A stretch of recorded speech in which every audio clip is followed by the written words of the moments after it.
好，4月2号了，很多人在问川普的关税呢，现在他们决定是美东时间的4月2号下午3点来宣布。川普有告诉你了，很 kind 啦，不要担心啦，很仁慈啦，友善仁慈，不要太紧张。好，可是贝森特的这一场记者会呢，大家害怕的是你到底会对谁出手？目前所知道的是呢，他们其实又有新的一些调整，叫做税率比前面的课征20%还要来得低，也就是说呢，可能不会像原本大家所想象的那么可怕，真的是这样吗？原因是呢，他们现在其实已经是有对于新税收。重点在于他希望有一些实质的收入，那把实质的收入带进来之后，对于川普的政府来说，他就可以让他国内的经济，甚至有可能有用红利的方式把钱呢再退税还给美国民众，这个是他主要的目标就是了。所以他现在呢希望税收是6兆美元，然后再回推回去，要怎么样来做这一些的关税调整。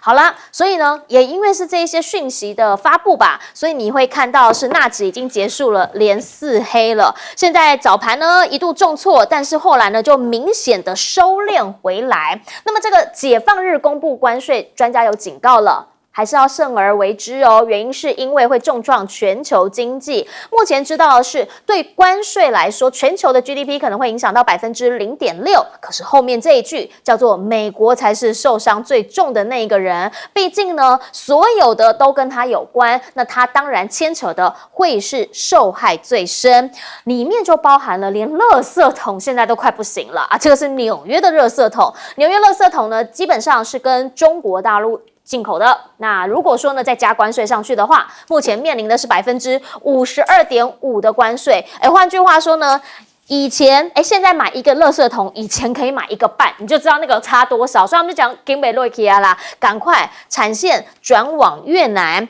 然后呢，不是只有对美国这一边发动攻击，欧洲这边也要发动攻击了。这个呢是法国，他们说虽然商界很害怕，可是在法国仍旧准备要做出反击。王毅中方这边的讲法是什么？是他觉得这个就是无理嘛，所以呢一定会坚决的反制到底。那么另一手呢，则是王毅现在也去见了这个普京，然后这两边讲的就是5月的时候，习近平呢会不会去访俄罗斯？目前看起来计划并没有改变，习近平5月要访俄，那6月会不会有一个双子座的 party？ 目前一个影子都还没看到啊，毕竟都是美方讲嘛，中方没有说话，而中俄的外长呢，却是已经进一步的在铺陈所谓的习普会了。他们说要推动的是世界走向多极化，也就是不再是你美国说了算，强调世代的友好，永不为敌，同时要就亚太地区的动向来协调立场。那是不是表示，当川普他仍旧认为他的重心在印太的时候，你认为真的有办法腾出一只手来对付中国，又或者真的有办法来拉拢俄罗斯对付中国呢？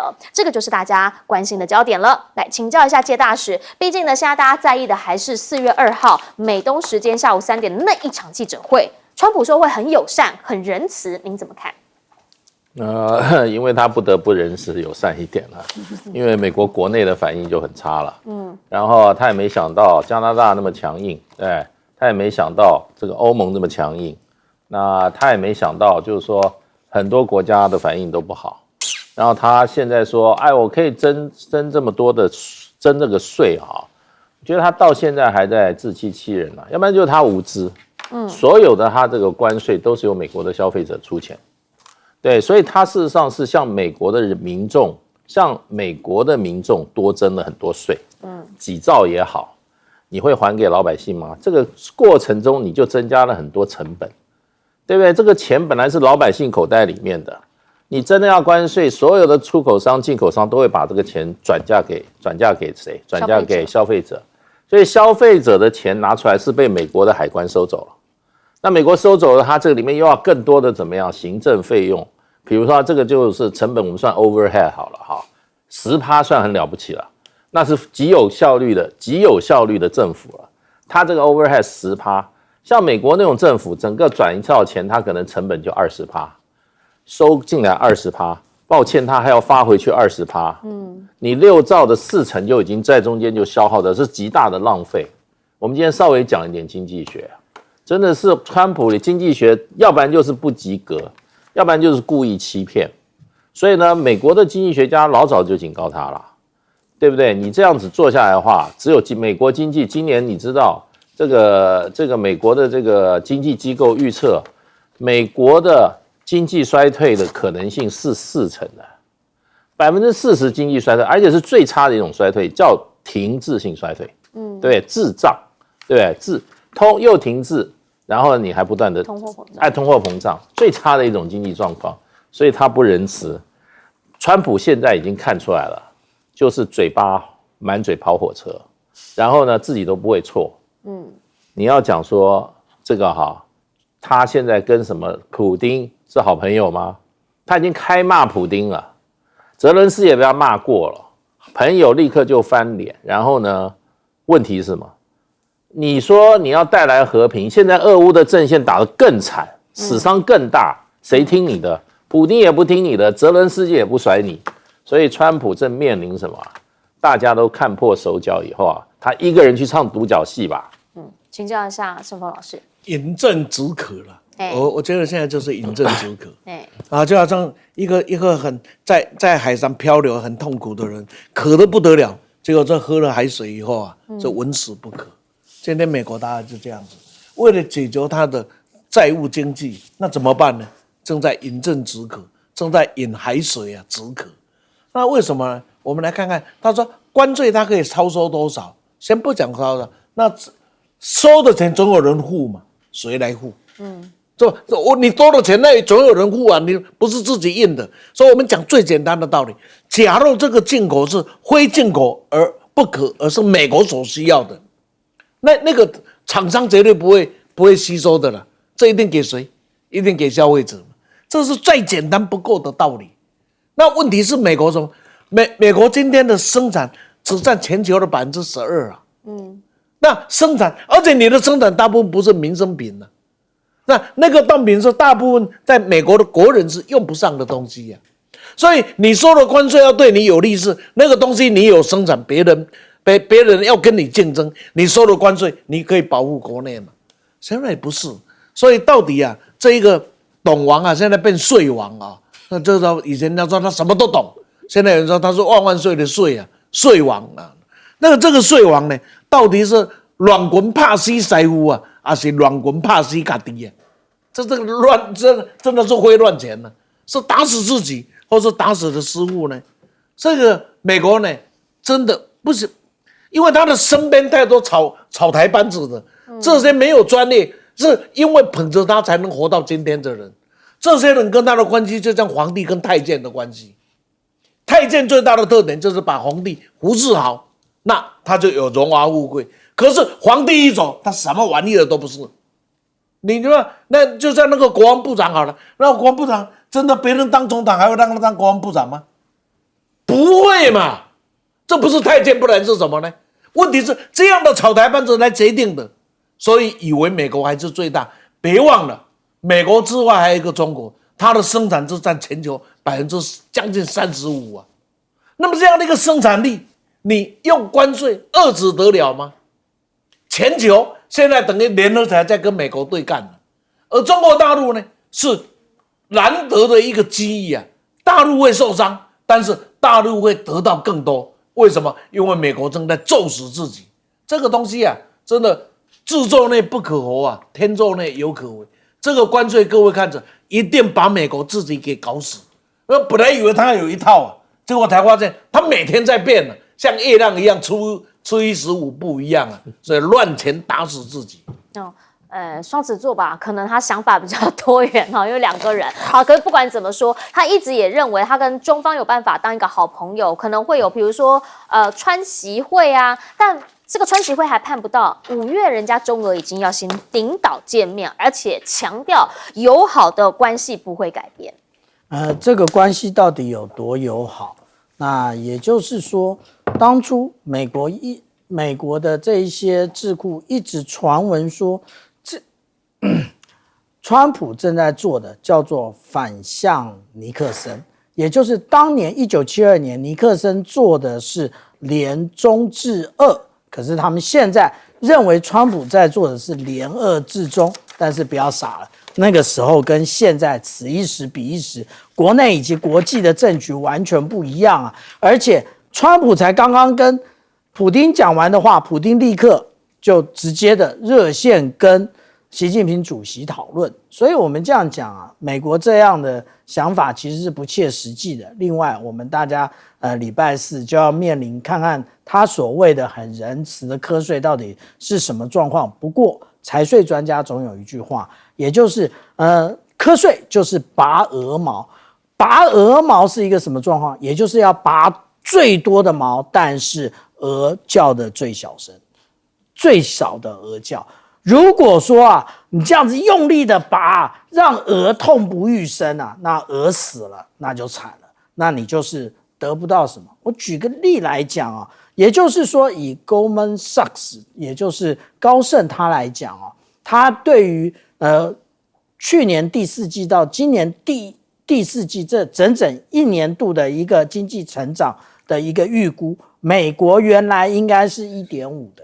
可是现在已经开始下修到1%而已。那 0.5 呢 0.5 就去以为好像是课税课进来，其实不是，就是实际上来讲，也就是极可能造成停滞性的膨胀，然后造成失业的更多，然后但是通货膨胀，然后也就是更买不起东西，然后也就是川普即将迎来这个民意的逆风啊。那至于说刚刚有谈到那个垃圾桶是不是要到越南去做啊？那我们这样讲啊，其实这样反而促成了中国大陆的产业升级，也从原来只能做塑胶来这个状况，然后现在马上提升到它的一个劳工提升了薪值生产力，也就是整个产业升级了，而且现在也已经有了极紫外光科技。不要忘了，中国大陆最厉害的，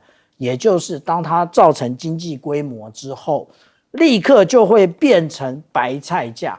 那所以今天的新闻是，之前台积电到美国去，大家形容成美积电，现在那个联电好像那个格罗方德也要把它拉到美国去。那好，我想请问台湾还剩什么？好，我们先进一下广告，等等回来继续来说。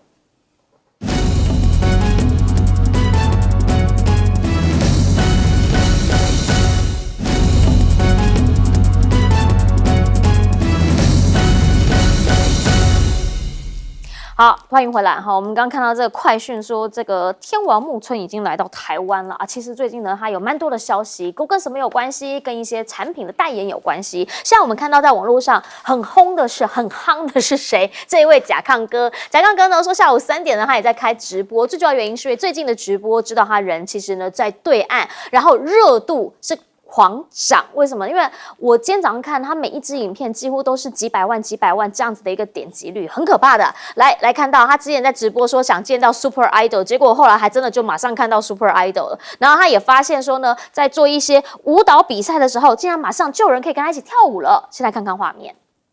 Super Idol! Oh my God! Super Idol! Super Idol! Sing a song. Everybody Super Idol!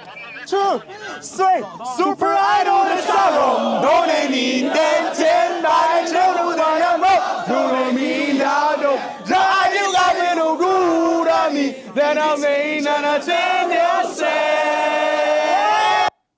好，刚刚画面上所看到的就是你知道很疯狂的画面，然后呢，他也在街上真的在进行街舞舞蹈比赛，然后呢，网友就讲说，哇，这么厉害！原来呢，他们其实在街上也会跳费城街舞，所以呢，大家就觉得说，哦，原来其实呢，这样的一个美国网红去到了中国，也可以产生一些效应。其实呢，现在在网络上面的这个甲亢哥，不只是民间，大家都在看热闹。官媒也有很多人在做报道，然后你也看到了外交部的对岸啊，中国外交部发言人怎么讲的？说一镜到底的直播没有剪辑跟滤镜的真实中国，他们强调这个是中外人文交流有着深厚的民意基础。如果说呢，政府之间真的卡卡的，是不是一切从民间来呢？再要来看到的是呢，我们要讲到是政府之间所谓的技术对抗啊，华为现在又出了一个新的手表，然后呢，广告找谁？找木村拓哉来接受访问啊，然后来演出。那木村拓哉讲说，看起来好像没什么特别，但有很多庞大的讯息处理能力，所以你就可以看得出来，其实呢，他们现在在做品牌，在做形象这件事情，已经越来越走向所谓的那个当时的高端。另一件事情呢，则是他们投入研发也是非常大力的，首次意外出现净亏损，最主要的原因还是因为必须要重金投入研发嘛，毕竟他这边也被制裁，那边也被制裁，那需要找出他自己的活路。那现在呢，华为的财报说有几个数字要值得大家审思啊，包括2024年投入研发大概是多少？大概是高达1797亿元，占全年收入的20.8%，真的很少有公司是用这么大的一个营收百分比去做 R&D 这个一块业务。那另外呢，则是很多不为人知的技术领域，他们也正在大力的投入当中。换句话说，你所看到的，或者是他会的，远远多于你所知道的。而华为呢，现在也发现了，孟晚舟有说3个特别的计划啦，这里面呢，包括了天水计划、地水计划，还有太平洋计划，希望能够抓住智能时代的战略机遇。里面 AI 应该就是一个蛮重点的强项，同时呢，也希望大家能够在商业上面有更大的一些模型应用，以及呢相关的研发。DeepSeek 现在呢，则是发现了他们的访问量已经超过了5.25亿次，超越了 ChatGPT 了。说从2月来看呢，它的访问量是已经超越了 ChatGPT 的5亿次。如果说呢是这样子的话，那未来的走势大家就会开始看会不会出现一些明显的消长。毕竟现在呢，如果说要做 AI 的人形机器人的话，专家的解析是，其实美中已经走向不同的面向了。好，最主要呢，也是因为可能需求的不一样，那再加上呢，一台人形机器人成本可能落在1万到3万美元之间。那中方比较厉害，就是每一次只要让他掌握了技术之后，他就有办法把它做成白菜价，所以呢，他就可以很明确的在技术上面掌握了，价格就能够低于你美国，也再加上它的专利数，现在其实是超越美国的。带您来看到这个画面，好，这个是语数人形机器人，它会直播带货。今天我要当一次主播。是真的他在讲话呢，他在做直播带货，大家就会问，直播带货其实呢，它算是蛮专业的，因为包括呢，你会有一些术语啊，你要怎么样去介绍啊，你要理解这里面的关键词啊，然后他的直播带货来实际数字，他的业绩怎么样哈？1分钟销售额超过100万人民币，折合台币大概423万，算是创纪录的。里面呢还可以跳跃，还可以拜年，还可以握手，大家就说。这个其实是不是未来的一个新趋势？人有越来越多工作要被取代了吗？来请教一下介大使，您会怎么样来看？网络上面其实最近有很多的网红，我们可能不认识他，但甲亢哥你要知道，他在 YouTube 频道3000多万啊。对，我有看甲亢哥，哇，这个家伙实在活力十足。浑身是戏，超嗨的，超嗨。所以甲亢他真的甲状腺，我觉得他是有点问题的，真的，哇，那个大叫，然后我看他吃那个在成都是还是哪里吃那个辣锅，哇，真的笑死了。那一个也有好几百万的点阅，真的笑死了。他还说你给我来最辣的，结果本来其实真的要比辣的话，其实这个四川的还不是那么辣，结果他在叫人家做了一锅最辣的。我老天在哀嚎啊！哇，那真的超好笑的。我觉得建议大家都看一看，上网看一看，这个人很有趣。我觉得我们今天这个部分讲的就是大陆的这个社会的改变啦。对，大陆过去给人家很多刻板印象嘛，它就是共产社会，对不对？那可是说实话啦，我这几年也去了蛮多大陆地方，真的跟甲亢哥一样，有的时候也都蛮吃惊的。比如说你去成都的话。你会觉得哇，怎么建设的这么厉害？它那个大楼啊，我们是讲那个成都有2栋大楼，它本身大楼本身2个就是大萤幕，所以就变成我们在街上看的是什么？这个大视频啊，那个大楼它一到晚上或白天一打上灯光以后啊，那个大楼大概2个大概都差不多，我看大概有差不多60层吧，2栋双子星，它本身就是一个萤幕，上面那个各种变化、身影变化，真的我没有看过。然后成都生活水平是很高啊，那个老百姓的生活是过得很舒服啊。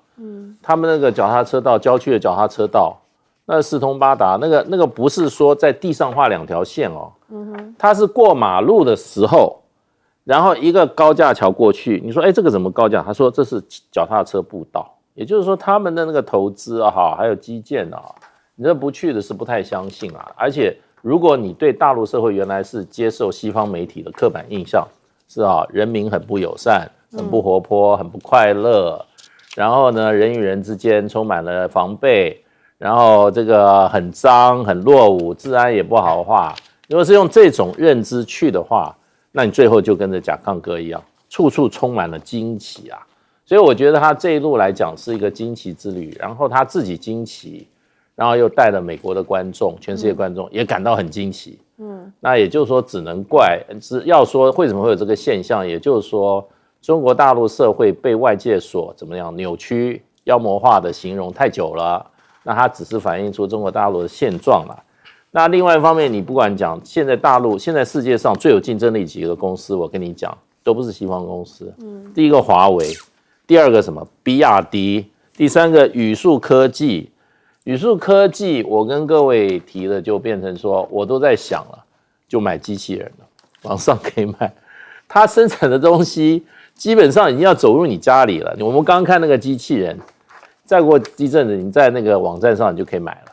那你还可以买机器狗，我就想买一个机器狗啊，因为机器狗为什么？它可以帮你载重，逛街的时候带一只。你东西都放在那机器狗身上，你爬山也好，你到哪就好，又听话又不要吃东西，只要充电就好。所以它已经在改变我们的生活了。那我们台湾真的是在这方面认知上有一点差距，西方也不太认知，还要打压中国的科技。我想打压只有加速中国科技发展吧，我的感觉是这样。好，来跟大家讲一下甲亢哥有多厉害哦。随便滑一下，他去成都的影片多少？这个是1天而已哦，792万次的观看。然后呢，这个先前是672万次的观看，就他的观看数是真的已经在网络上面会形成一些讨论。但是呢，请教盛峰老师，因为我们现在看到华为，我们也很难想到，他竟然是找木村拓哉来演出他的新手表。是我想华为的能量，因为我是长期关注他，他找木村拓哉，我是有点吓一跳，因为他很少找中国以外的艺人来做他的代言人，所以为什么找不到我这一点我倒有点意外，不太清楚。不过呢，可以跟各位介绍一下华为目前的状况，因为我蛮关注他，他今年的总收入是8621亿啊，也就是说2000年被打压了之后啊，终于回到了8000亿。但是距离他当时2020年的8914啊，还差一点点。他的主要业务通通在成长中，他占最多的一个是那个基础设施的业务呢，占了3600多亿，将近3700亿。另外一个终端业务啊，是占了3390亿，这2个大概就占了它绝大部分。而其实终端业务的部分呢，现在增加的速度非常的快，38%。那我们再来举一个例子。它的智能汽车的部分呢，就是它没有生产汽车，但是它生产这一些软体硬件给汽车来使用。现在有9种车型是跟它合作，而且很多这个因为挂了华为问界，华为怎么它就能够畅销。它这个部分呢，今年的营收是264亿啊，是所有的项目最少的，可是成长最快的，增长了400%啊。所以它的气势是非常，为什么它能做到这样子？因为它是投入研发，它10年的研发投下来是1兆2490亿的人民币啊，将近2000万，将近2000亿的美金啊。它今年24年的研发呢，是刚才讲的1797啊，就是将近18，将近呢300亿的人民币啊。它的人员呢有多少？是研发人员。占了公司的54%哦，就是研发人员是54%，大部分的人在做研发，对，一半的人在做研发。那多少人？54多少人？是113000人。这样的一个公司今天有成就，理所当然。最后跟各位讲一下人形机器人，没得比了，什么都没比。就是现在有50个款式啊的人形机器人，是现在世界公认使用的。中国占35个款式，35个啊，每家是8个，其他的世界地区是8个。那你觉得这样子发展下去？因为中国机器人最大的特点叫做便宜，就把波士顿机器人硬是把它压在地上了。那这个机器人的本身呢，它现在人形机器人要进步的是什么？它已经不只是机械手臂，以前我们在课堂是机械手臂嘛，现在不，现在是人形机器人来取代工人，要来做很多用人行走需要去做的事情。现在在吉利汽车啊，在这个部分呢，也进步的相当的多。有机会各位可以去看看这方的资讯。最后我要说，常常这种资讯提供的时候，我们就会看到台湾的酸民们很认真的在酸啊，那是烂货啦，那都是 copy 啦，是什么？酸吧，酸的结果我们只能喝醋。是，请教小舰长。我们刚刚不断的讲到语数机器人啊。那这个机器人呢，真正让大家能够充分的认识，是在春晚的节目里头啊。那其实呢，大家都认为啊，它就是做简单动作而已，其实不然。怎么说呢？我们来看看，这就是语数机器人。其实呢，它的高度不高，127公分，重量也不重，35公斤。可是我们来看看它的指力啊，它的手指的力量其实是可控。而且它的力量是大的，然后它的自由度可以做43个不同的那个大于43个的动作啊。那另外呢，我们讲说它的关键扭矩，也就是我们刚刚讲它的力量并不小啊。然后它的续航的时间达到2小时，它可以做360度的探测，这是我们一般所看到的。可是看到这个感觉很无感啊，那大家还是觉得它会跳舞而已啊？不是，我们来看看。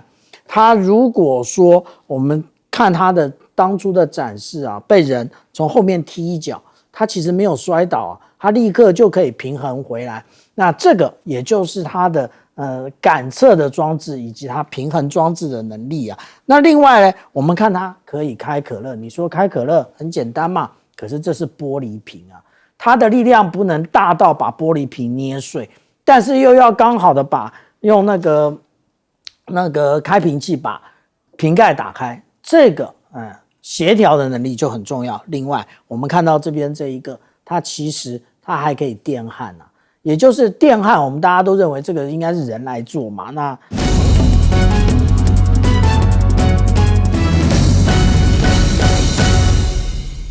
大家晚安，我是陈燕莹，欢迎来到新闻大白话。接下来这1小时国内外大小事，要用您听得懂的话说给您听。现在介绍这1小时来宾，首先要介绍的是前立委李胜峰，主持人好，大家好；还有前驻纽西兰大使谢文吉，叶莹好，各位朋友大家好；以及前海军舰长吕礼师。主持人好，各位观众大家好。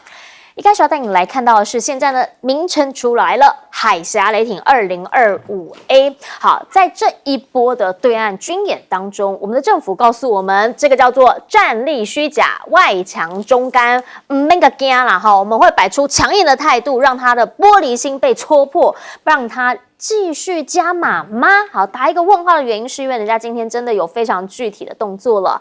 但你要看到的是呢，他现在军事手段是很全面的。海峡雷霆2025A 重点是什么？重点是呢全面性的，包括了风，包括了锁。今天所看到的，在他们东部战圈的远程火力实弹射击，很明确的告诉我们，他呢锁定的精准目标是什么？是高雄的这个永安天然气接收站，重要的打口要有精确的打击。好，同时呢，他们也说要围岛进逼，这里面呢，当然就包括他们早上7点的时候呢，就开始预告直播，网络上面呢，刚刚那个直播人数还蛮多人在看的，而且呢，他们特别的强调，说是用快讯的方式，将所有的海域组织相关的演练，透过这一些的画面，能够直接传送，告诉大家他正在做些什么事情。上午进逼，下午呢则是折风，这当然，台湾这边讲就认为是文攻武吓，可是您看看这一些画面，其实呢，里面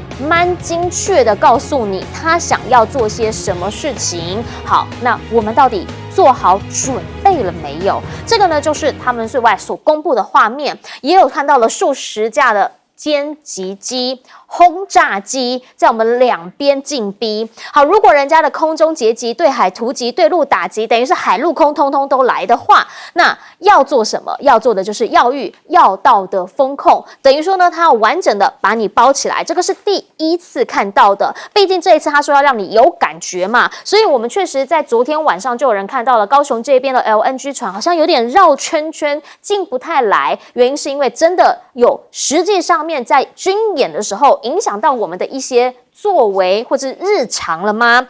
同时也看到了福建海警，他们是用闽南话喊话台湾的巡逻船，说呢，搞武力对抗没有出路，不要再误判情势，引火烧身，否则将会粉身碎骨。这一次大家会讲军演的时机选在这个时候是什么原因？这个呢是来自于美国 CNN 他的判断，他觉得原因是因为要考验美国的决心。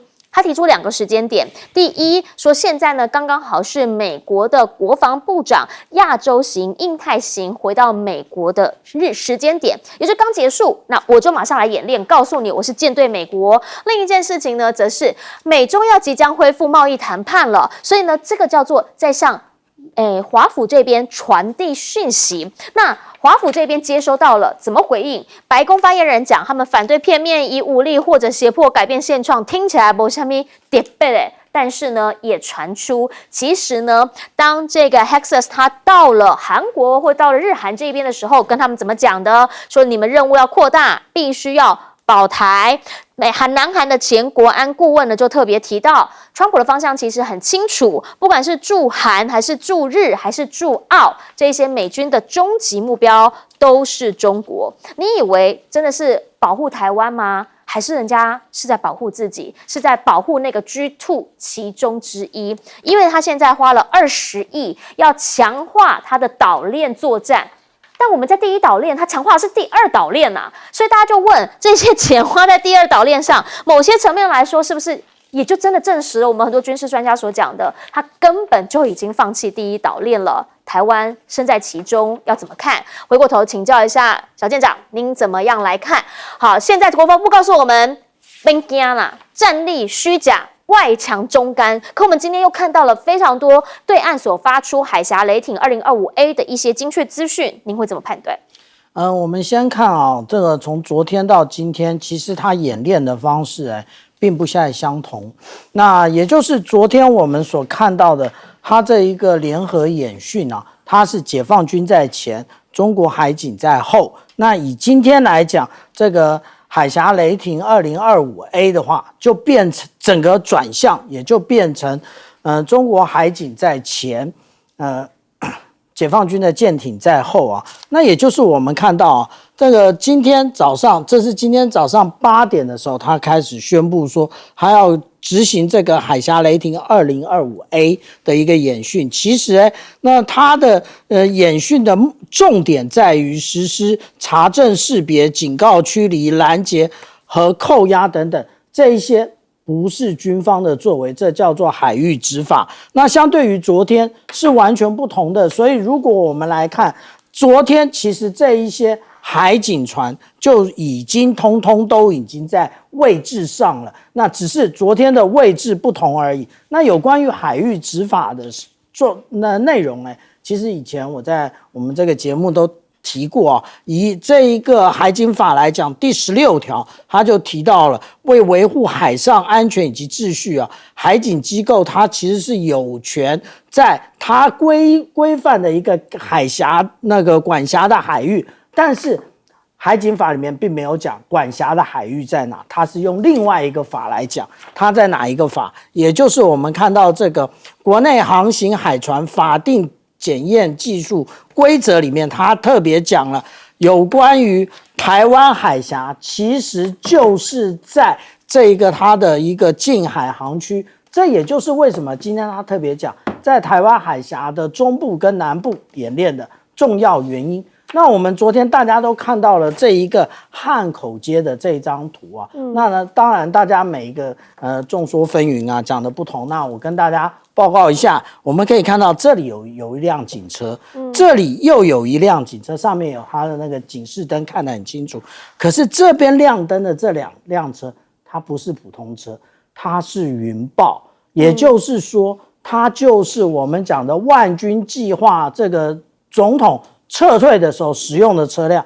这个也就是我们为什么可以看到他们其实这一次他们的这一些有关于 PCH191的，就是这一种的车辆，其实都已经就位了。那就位当然它有起诉，但是它没有实际上发射啊。那大家认为这个可能发射的距离并不远，但是发射距离并不远的不是 PCH191，是台湾的雷霆2000啊。为什么这么说？它的距离最远啊，这个是美国海军战争学院它的一个会刊里面所提到的内容啊。我们讲它射程最远的可以打到480公里，而且可以它的弹头到达480公斤，以400公里来画的话，都已经画到石垣岛了。那也就是台湾每个地方都可以是落点。那说，我们有护国神山啊，嘉山计划达不到，这个是另外一个问题。怎么说？它只要把仰角拉得够高，直接就可以飞越这个我们的中央山脉啊。那为什么会出现我们刚刚讲的汉口街的那张照片呢？其实这个是之前啊，那个我们看到这个一般的军事专家在这个网络上面他所看到的，也就是在蒙古他有这样的一个飞弹的一个靶场，可是这个感觉上看不出来它到底在哪里，可是对照下面就看得很清楚了。我们可以看到这里其实这里是中正纪念堂啊，那也就是前面这里是凯达格兰大道，那这一个位置就是总统府。所以这就是我们刚刚所看到有关为什么可以看到他特别的讲那个万军的那个云豹甲车最重要的原因，这就是我们刚刚讲到说 PCH191这个不是资料照片，这是这一次演习的照片哦。那也就是我们看到起诉，那当然台湾可能会有一些军事专家啊，或者是在评论说，这里面是空的。那我特别再截更清楚的一张，它这前面通通都是有弹头的，里面都是有弹的，所以它其实是实弹那个进行演训的啊。那这另外呢，我们还可以看到的，也就是说，它还有部署这个东风15的这一种弹道飞弹啊。那以东风15来讲呢，其实它可能它的载弹量并不大，但是我们仔细看，第一个它可以携带核弹头，第二个它可以使用极速的武器，极速武器就是子母弹啊。另外啊，我们从这些昨天的照片，我们还看到了它的轰6轰炸机携带的这个就是空射型的鹰击21的弹道飞弹，所以它才会织成这样的画面啊。那当然大家都会问，美军在哪里？大家都觉得美国爸爸会来救，我跟大家再报告一次，不会。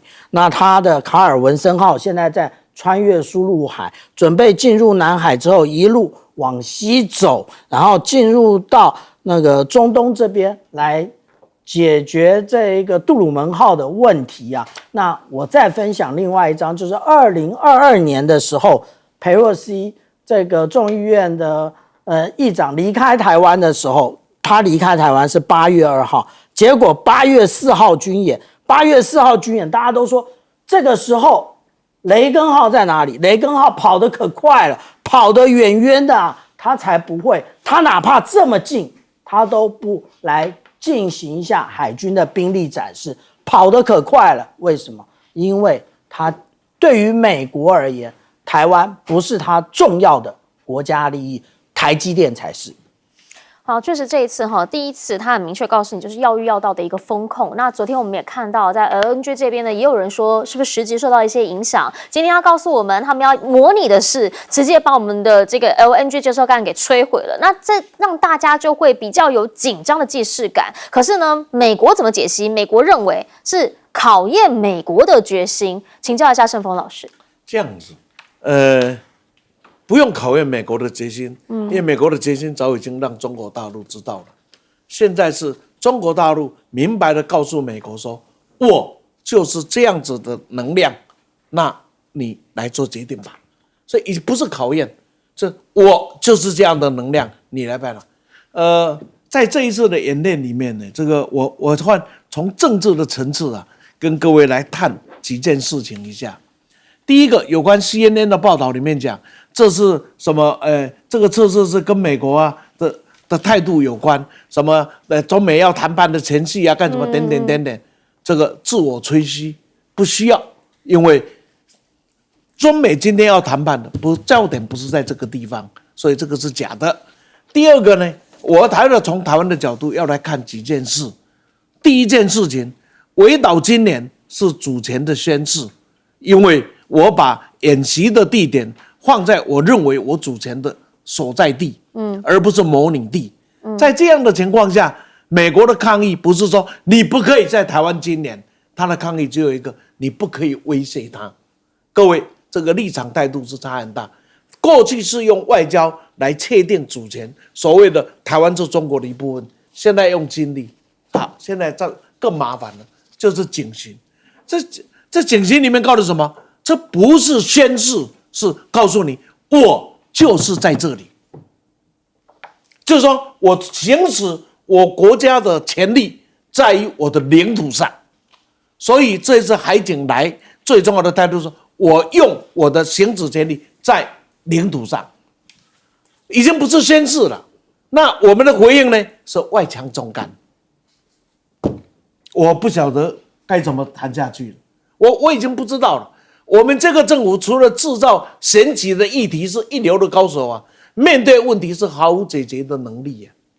今天很简单，今天已经不是宣誓了，今天来了，而且是用他的权力，就好像我们的海巡署现在去巡历哪里了？去巡历大陆的海域耶，是不是这样的意思？现在我用海警船巡历的台湾，而且不是在外岛，就在台湾上，请你告诉我这意义是什么？大家这个才是症结点呐、不要以为没事。第三个，这一次里面他展现给你的是，我不是跟你讲假的，你没有发现把他的画面清清楚楚让你看，而且要事先告诉你，来什么时候开始要转播。其中这一些里面，我认为最值得我们在意的就是火炮。火炮300公里、400公里，有人说500公里，不管。应该400公里是没有问题的。那火炮最大的特点是什么？你没有办法拦截，飞弹你可以拦截，火箭你可以拦截，火炮你是没有办法拦截。所以当它万炮齐发的时候，我不晓得该怎么办。所以汉光演习要怎么演，我没意见，请演给我看一件事，就火炮齐发的时候我们怎么挡。对，这个是我们在意的。什么的雷达啦，什么预警啦，什么等等等等，面对火炮，通通都是投降的。请教一下谢大使。这次中国大陆这次的军演啊，我想符合我们过去的研判，还有很多专家研判哈。他这个就是武统台湾的大概方法，就是第一个是闪电战，没有任何预告，基本上你早上起来说，7点30分，你看看东部战区。或发了一个新闻，就开始怎么样，就已经发动演习啦。然后那个山东号已经在我们东南水域了，东南台湾水域，它没有预告。然后呢，第二个呢，它这次非常针对性，它针对赖清德，针对台独。赖清德有3个梗图嘛，对，我想大家很多观众看到了，就针对赖清德。他们最近我看那个《环球时报》上有一篇文章写了哈。他明写的，他说赖清德的末日就要到了，所以他是斩首，然后呢，他认为这一次演习呢，他这个东部战区的说演习的目的是什么？他说演习的目的对台独分裂势力的严重警告和有力遏制。所以他不是，他特别讲，他这不是针对台湾，他就是怎么斩首性的一种演习。所以呢，他这个有3个演习的目的哈，就是说第一天的3个演习目的，第一个就是夺取综合治权。什么叫夺取综合治权呢？就是制空、制海、制电磁波啊，还有把你的怎么样，把你的通讯都给你断掉。那这个有6控，这个基本上啊就是什么样？大陆的大概就是说武统台湾过，第一个他如果不能够所谓的综合治权，综合治权也就是制空制海权没有拿到的时候，你不会看到他军队的，你根本没有看到他军队，他的舰队会看到，可是呢跟你有一个距离，然后他这个保持距离跟你控制你。那第二个呢，对海对陆打击，对海对陆打击，请问你是靠他的什么海军陆战队对陆打击、对海打击吗？没有啊，火箭军啊，对不对？轰6K 啊，鹰击21啊，东风15啊，还有什么？还有他那个这个山东号上面的歼15的重型轰炸机啊，中的战轰机啊，先把你的打什么？他这是只告诉我们一个目标，他这个对海对陆打击，我们这个国防部啊，不要老是讲人家都很差，你搞清楚人家要打什么地方，你有什么对策？今天人家只讲一个永安港，就是你的天然气接收站，这个叫暂时，大家叫什么？这叫关键基础设施啊，经济基础建设啊，关键基础设施，还有什么关键军事设施？那一定打这些啊。请问一下，你知道哪一些？你的防御方式在哪里？对，然后呢，药道、药域风控，药道是哪些药道？药域是哪些药域？我想大家他们那边讲的这么明，请问一下，你国防部就是说对方战略虚假、外强中干，就对台湾社会交代了。我们交了6000，我们的纳税人拿了6000亿给你去花到哪里去了？你是难道最后你还是要怎么样？再把我们的军舰上的这个所谓的这个政战官把它怎么样拔关吗？你每次大陆演习就拔自己人的关，这是什么意思啊？你要给我们老百姓一个交代啊！大陆现在山东号在我们的东南水域，请问我们的应对策略是什么？是你要给我们一个信心嘛，不是讲别人行不行，你给我们一个信心啊，然后我们继续纳税啊。应该要这样讲啦，就是说呢，当我们其实现在资讯很发达，甚至人家根本就是直播给你看，告诉你我正在做什么。人家现在呢已经把这个网络上面的影片、你的路啊、你的场景啊，通通都告诉你了，也告诉你它精准瞄准哪里了。我们想知道，其实只有政府做好准备了吗？政府告诉我们抗中，但保台呢？我们想知道的是保台除了民间22县市的这个民防演练之外，我们能做些什么？先进广告。